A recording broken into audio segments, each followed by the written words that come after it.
اور اب یہ رمضان آنے کے بعد 29 دن یا 30 دن کا یہ مہینہ آئے اور چلا جائے اور ہمارے اوپر کوئی فرق نہ پڑے، تو میرے بھائیوں ہم سے بڑا بدنصیب کوئی نہیں ہوگا۔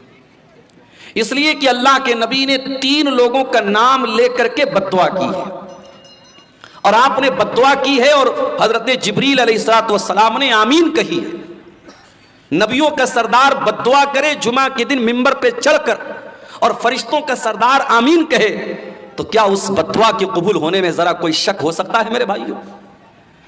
اللہ کے نبی منبر کی سیڑھیوں پر چڑھتے ہیں، پہلی سیڑھی پر آپ نے قدم رکھا، فرمایا رغیم انف رجل ذکرت عنده فلم يصلي علی، اس انسان کا ستیہ ناش ہو جائے، وہ برباد ہو جائے، اس کی ناک مٹی میں مل جائے جس کے سامنے اس کے نبی کا نام لیا جائے اور وہ اپنے نبی کے اوپر درود نہ پڑھے۔ اتنا بڑا کنجوس ہو، اتنا بڑا بخیل ہو، اس انسان کے اوپر اللہ کے نبی نے لعنت کی۔ آپ نے بددعا کی، حضرت جبریل نے آمین کا۔ پھر آپ نے منبر کی دوسری سیڑھی پر قدم رکھا اور آپ نے فرمایا رغیم انف رجل ادرک رمضان ثم انسلخ قبل ان یغفر له، اس انسان کا بھی ستیہ ناش ہو جائے، وہ انسان بھی برباد ہو جائے جو رمضان کے جیسا قیمتی مہینہ پائے اور پھر مہینہ ختم ہو جائے اور اس کی بخشش نہ ہو سکے، اس کی مغفرت نہ ہو سکے، اللہ تعالیٰ کے یہاں اس کے گناہوں کی معافی نہ ہو سکے، اس ایک مہینے میں وہ توبہ نہ کر سکے، وہ اللہ سے اپنے گناہوں کی معافی نہ مانگ سکے، اس سے بڑا بدنصیب کوئی نہیں ہے۔ اور تیسرا آدمی وَرَجُلٌ أَدْرَكَ عِنْدَهُ الْكِبَرَ وَالِدَاهُ، جس کے ماں باپ اس کو بڑھاپے میں مل جائیں، فَلَمْ يُدْخِلَاهُ الْجَنَّةَ، اور اسے جنت میں داخل نہ کر پائیں۔ ان 3 لوگوں کے لیے اللہ کے نبی نے بددعا کی ہے اور جبریل امین نے آمین کہی ہے۔ میرے پیارے ساتھیوں، یہی پیغام آپ کو دینا چاہتا ہوں۔ اور اس آیت میں اللہ تعالیٰ نے اپنی ایک بہت بڑی نعمت کا ذکر کیا ہے۔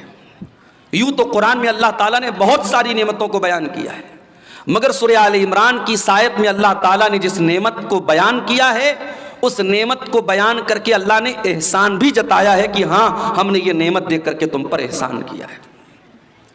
اب سوال یہ پیدا ہوتا ہے وہ کون سی نعمت ہے؟ آئیے قرآن کھولتے ہیں، سورہ آل عمران کی آیت نمبر ہے 164۔ لَقَدْ مَنَّ اللَّهُ عَلَى الْمُؤْمِنِينَ إِذْ بَعَثَ فِيهِمْ رَسُولًا مِّنْ أَنفُسِهِمْ، اللہ تبارک و تعالیٰ نے مومنوں کے اوپر بہت بڑا احسان کیا۔ کیا احسان کیا؟ اذ بعث فیہم رسولا، اللہ نے ان کے بیچ میں ایک رسول بھیجا۔ کیسا رسول بھیجا؟ من انفسہم، جو انہی میں سے ہے۔ یہ کہنے کی کیا ضرورت تھی کہ انہی میں سے ہے؟